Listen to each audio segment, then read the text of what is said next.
A human skin spread out on a table. A demon sits beside it, holding a brush by candlelight, painting an eyebrow, slowly, carefully, like an apprentice practicing how to become a person. And the face it's almost finished is the face of the woman a man named Wang Sheng brought home that morning. In most ghost stories, the monster wants your flesh. The monster in painted skin wants something stranger. It wants to learn how to pass as you, your face, your voice, the way you cry. Then it wears that face and walks into your house. Wang Sheng thought he was hiding a beautiful woman in his study. That night, he peeled back the paper on his window and saw he wasn't hiding a woman. He was hiding something that wore skin and ate people. This story comes from a Chinese collection of dark tales written over 300 years ago, and it still gets under your skin today. The collection is called Strange Tales from a Chinese studio.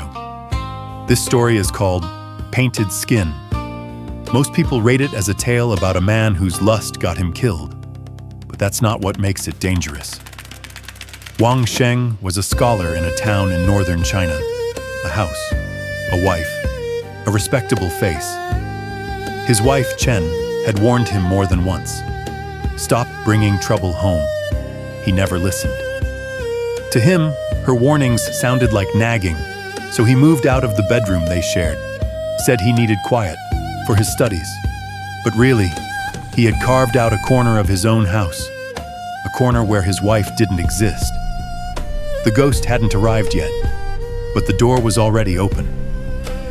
Early one morning, before the sun was fully up, Wang Sheng was walking through town. That's when he saw her, a young woman, alone, carrying a bundle. She looked terrified, like she'd just run from something. Young, beautiful, red around the eyes. She told him her family had sold her to a rich man, to be his concubine. His first wife hated her, so she'd run. She couldn't go home. She couldn't go back. She said there was nowhere left for her in the world. Now, any normal person hearing this would take a step back. No history, no name to verify. There could be legal trouble behind her. But Wang Sheng wasn't hearing that. When she said, "I can't go home," he heard, "No one's looking for her." When she said, "I can't go back," he heard, "No one's protecting her." When she said, "Nowhere to go," he heard, "I can take her." She was telling him about running for her life. He was hearing an opportunity. He didn't introduce her to his wife. He didn't put her in a guest room. He walked her straight into his private study, the same room he'd used to hide from Chen. That's the moment the demon entered the house. Not by breaking in, by being invited. You think this is just a story about a man and his lust? Then you're missing what makes Painted Skin terrifying. Wang Sheng's desire was just the crack in the door. What slipped through that crack was something that understood him better than he understood himself. It knew what he wanted. It knew which words would soften him. It even knew he wouldn't ask her name. Chen figured it out fast. She told her husband, "This woman is wrong. Don't keep her here." Wang Sheng got irritated. The calmer she stayed, the angrier he got. Because deep down, he knew she was right. And admitting she was right meant admitting he was wrong. A few days later, in the street, Wang Sheng crossed paths with a wandering Taoist priest, the kind who claims he can see what other people can't. The priest took one look at him and stopped. He wasn't looking at the face. He was looking at what hung on it, something that didn't belong to the living. He asked, "Is there a stranger living in your house?" Wang Sheng's stomach dropped, but out loud he denied it. The priest didn't push. He just said one thing. "Some people stay asleep all the way to the moment they die." Wang Sheng said he didn't believe him, but his feet started walking home faster. He didn't go through the front door. He climbed the wall behind the study. It was almost dark. Candlelight flickered behind the paper window. The room was too quiet. quieter than a room with a woman in it. He pressed close and pushed a finger through the paper. Then he leaned in. There was no woman in that room. There was a thing sitting at the table.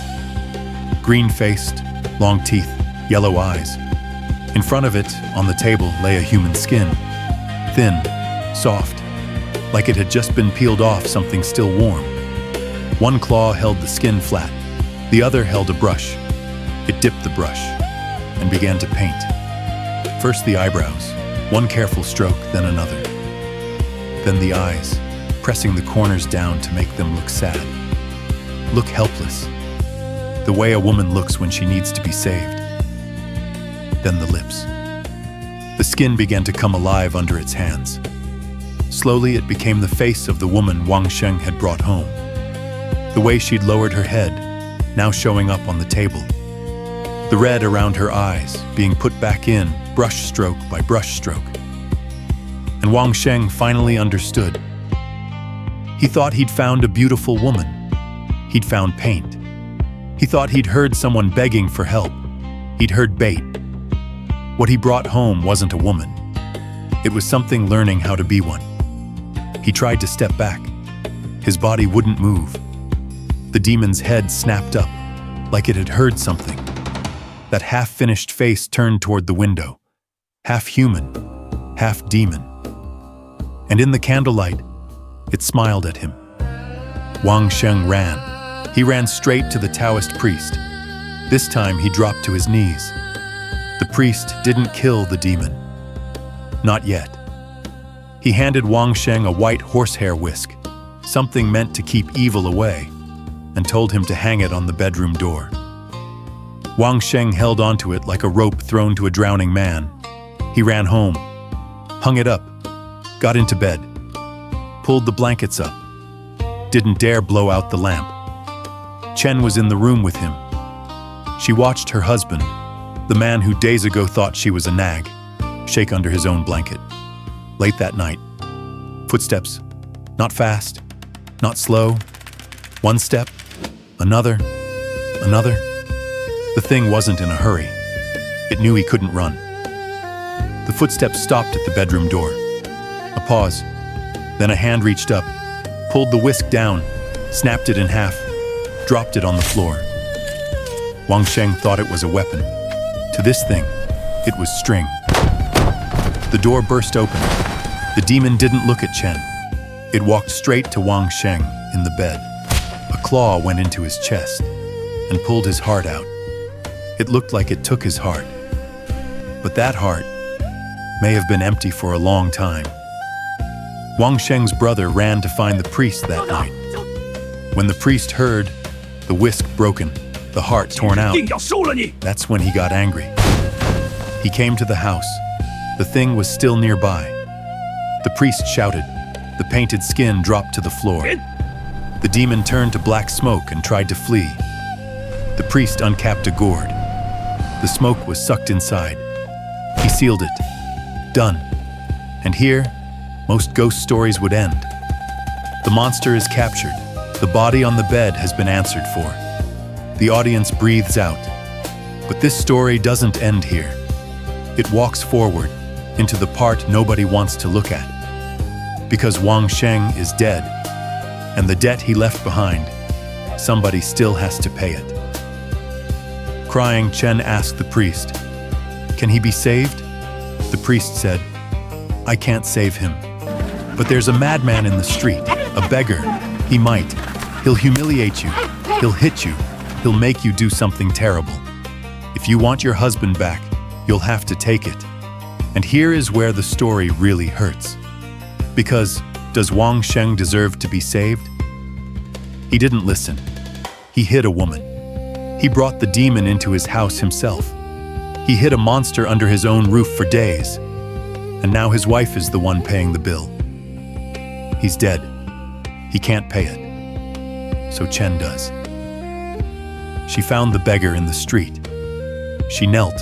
He laughed at her. The crowd laughed too. Then the cursing, the hitting. He shoved her to the ground. And then, in front of everyone, he spat something thick and filthy into his palm. He held it out to her mouth. He told her to swallow it. Chen closed her eyes.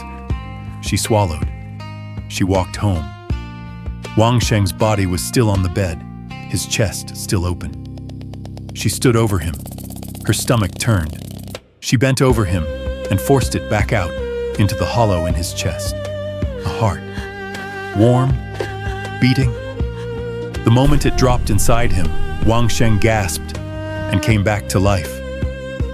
The story ends with Wang Sheng alive, but it never says he changed. It never says he begged forgiveness. It never says he stopped looking at other women. The original doesn't explain him. It doesn't redeem him. It just lets him wake up. A heart can be forced back into a body. But shame, responsibility, the debt he owed his wife, can those be put back in too? By now, you might think Wang Sheng got what he deserved. But that's not where painted skin really cuts you. It cuts you when it slowly turns the mirror around. Look at the demon for a second. What was it doing?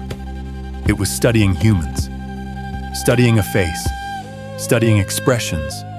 How to cry. How to look helpless. How to make a man lower his guard. It was working hard to slip into the human world. Now Wang Sheng. He was born human. A human face, a human home, a human wife, a human name, and he threw the inside away, piece by piece. The promise to his wife, any sense of limits, any sense of shame, the ability to listen. What was left of him at the end? A face. The demon worked so hard to paint one human skin. Wang Sheng didn't have to work at all. He'd already become one. So in this story, who's the ghost? More than 300 years later. We don't believe anymore that something sits in candlelight, painting a human skin. But painted skin didn't disappear. It just doesn't hang on a wall now.